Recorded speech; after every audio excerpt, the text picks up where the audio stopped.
嗱，今日咧就係2025年4月6號，禮拜日嚟嘅。咁啊，我特登約咗中小學嘅校長啦，南拔萃，咁就嚟到呢個位。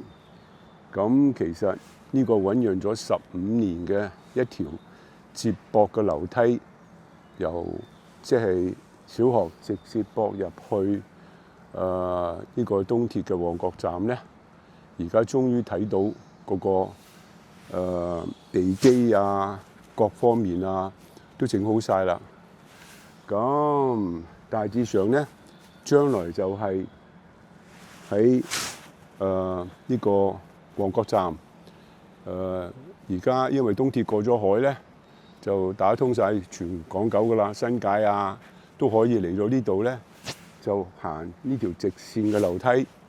咁每10零級就有個landing。咁一路落，我諗大約幾十100級到啦。咁啊直落到底，啲級數比原本想像中個50幾60級就多咗啲，但係條樓梯就好闊嘅。咁咧就有2.5米闊嘅，咁啊兩邊係有扶手啦。咁因為2.5米就好闊，咁而家我哋今日嚟同校長睇過咧，覺得咧就如果我哋中間唔整一整個扶手間開兩邊咧，就將來出現嘅現象就小學生就喺兩邊慢慢行扶住個扶手，中學生咧就健步而飛喺中間砰砰聲上落，即係好似一條公路，有啲快車有啲慢車，好似唔係好理想。咁所以如果中間都有個扶手咧，就至少大家唔使衝得咁勁，因為將來呢度主要就係中學生同小學生全部一齊用噶啦。就係去到而家有個綠色嘅棚下邊。有埲牆寫住個紅色字，就喺嗰度咧就接駁入去嘅。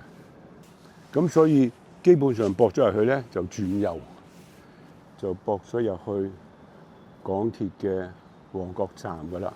咁所以喺呢一個地方未入閘之前咧，就有一個大堂咁咧，就將來就應該係最旺噶啦。即係佢有唔同嘅食肆啦，唔同嘅嗰啲便利食品店啊、飲品店啊咁啦，係28係 place for public entertainment， 即係戲院嗰種 level。OK， 好，最高即係隻腳可以踩晒啦。OK， 好。咁將來嗰個 landing 嚟到呢度嘅時候咧，呢埲牆而家曲尺呢個咧就會拆咗啦。咁呢度就直入㗎啦。直入咧轉右手邊就係小學，左手邊咧就上中學。而家校方咧就預咗7月9號咧。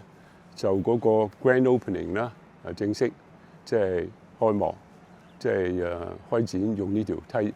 但係我哋將會，我就同佢哋講，我想盡量爭取咧，喺5月20零號咧可以用到，睇下嗰個反應點啊，嗰啲交通附近會有啲咩影響啊？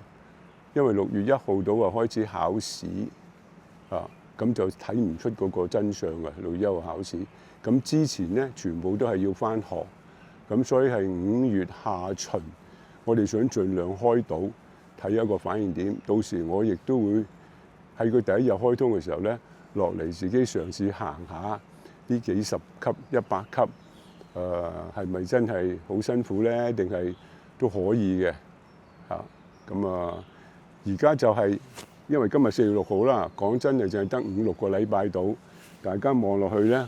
好似即係不可置信啦，但係佢哋就即係好確定咁話俾我聽咧，去到最後通常咧就好快嘅，因為呢啲全部已經鞏固晒㗎啦，只不過係鋪一條石屎嘅樓梯咁一路落嘅啫。佢就話分4個階段，每個階段1個禮拜，就都幾有信心嘅。